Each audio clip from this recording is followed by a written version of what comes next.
I always choose to do this at the worst times. I don't know why. And every time I look at myself whenever I start one of these things, I always think, God, I should have got a haircut or something. But it's too late now. Let's just fucking do it. Today we're talking about the first issue of Wonder Woman. Wonder Woman was a big hit when she made her first appearance in All-Star and Sensation Comics. And, I mean, what happens when a character becomes a big hit? Well, they always get their own standalone series. So, today, we're going to be taking a look at the first issue of Wonder Woman and the stories found within. So let's get this out of the way immediately. This issue is just a retelling of the previous issue's events. As you can recall from the previous episode, Wonder Woman gets her origin split into two separate stories across two separate series. So when it came time to make Wonder Woman issue number 1, they tried to make a sort of definitive origin story for the character. Normally, this would just be a rehash, but there are a few notable characters who appear in this version of the story, which are worth getting into. So let's go over it.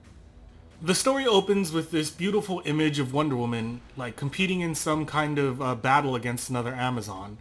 They're on horseback and the fight is obviously going in Wonder Woman's favor.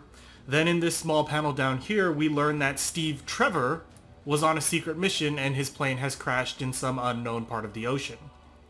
So yeah, this story starts off in the middle of Wonder Woman's previous origin story, and all the stuff about the spies and Great War are completely excluded in favor of more history and lore from the Amazons, which is something far more important to Wonder Woman's character, as we're about to see. The history of the Amazons is not only extensive, but it is paramount to the forming of Wonder Woman's character. So now we see this nurse here walk into the Colonel's office and basically explain that Steve is missing and that there is no way he can be saved because the part of the ocean he crashed into is completely uncharted.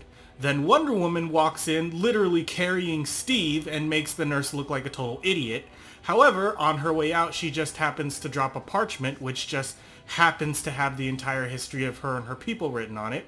So the doctors all transcribe it, and we get to read along as they overview the history of Wonder Woman. As we can see here from this panel on the bottom of the page, a big reason why I think this story is important to the character of Wonder Woman is because it has the first appearance of Mars, also known as Ares, the god of war, who appears all throughout Wonder Woman's history as a recurring villain. He was also featured as the primary villain in the Wonder Woman film from 2017, so many would argue that he is Wonder Woman's arch nemesis. In this world, Earth is being ruled by two rival gods, Ares, the god of war, and Aphrodite, the goddess of love. They squabble constantly in this never-ending struggle for domination over humanity. Ares uses his strength to turn women into slaves, and so in return Aphrodite created the Amazons, who could never be ruled by men, and granted them the magical girdle, which they would use to repel Ares' advances. Ares is defeated by the Amazons, but then we learn that Hercules is emboldened and decides he himself will make the Amazons his slaves. He challenged Queen Hippolyta to a duel, but even he cannot overcome the power of the magic girdle. And yet another reason why this story is important is that it introduces the character of Hercules, who would be another reoccurring character in the history of Wonder Woman, but unfortunately he's a character that we're not going to see again for something like, 40 issues? However, they do have some juicy history together, especially in later comics, so, stay tuned for that. Hercules is defeated and the Amazons are still free to do as they will. However, Hercules is cunning and he devises a plan. He invites the Amazons to a party to celebrate their victory. The Amazons in their arrogance decide to party with him. It's here where he seduces Queen Hippolyta, and after making love to her, he snatches away her magic girdle, taking away her powers and leaving the Amazons vulnerable to enslavement. With no other options to save her people, Queen Hippolyta decides to pray to Aphrodite for salvation. Aphrodite answers her prayers and gives them the strength to overcome the army of Hercules, and in the end creates an island for them to live on where they will be granted eternal youth and beauty away from the world of men. So that's the end of the ancient history, at least as far as this story is concerned. Hercules is defeated, and the Amazons have a place of their own where they will be free to live and study as they please. At this point in the story, we get into the birth of Wonder Woman and her childhood. It's here where we learn that Wonder Woman was not born at all. She was molded out of clay by Queen Hippolyta herself, and then with the blessing of Aphrodite, she was brought to life to be a child for the queen. Her name is Diana, and she is given a proper Amazonian upbringing.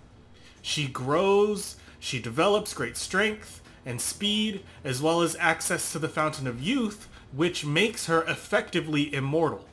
So Princess Diana is happy on the island until one day when she discovers the crashed plane of Steve Trevor. She takes him to Paradise Isle and she heals him up and all. And just as in the previous story, except this time we learn something interesting about Wonder Woman's origin. As we see here, Mars and Aphrodite are having a squabble over dominion of Earth, as they usually do. At this point, the world is embroiled in great war, and Mars is goading Aphrodite for having lost her position. Aphrodite claims that love will rule again when America finally wins the war. She goes to Queen Hippolyta and commands her to send her strongest Amazon to America to help them win the war, apparently in the name of love. So this is the true reason why Queen Hippolyta sacrifices her daughter so that she can become Wonder Woman, and why Princess Diana must spend the remainder of her days protecting America. But of course Mars won't be far behind. At this point everything unfolds as it should with Wonder Woman. She brings Steve Trevor back to the States, and she foils a plot by the Axis spies. So in the next issue, we're going to take a look at Wonder Woman's first great conflict with Mars, and all the wild shenanigans that happen when Steve Trevor actually dies. So stay tuned for that. In the meantime, don't forget to subscribe and like this video so we can read more comics together soon. I will see you there.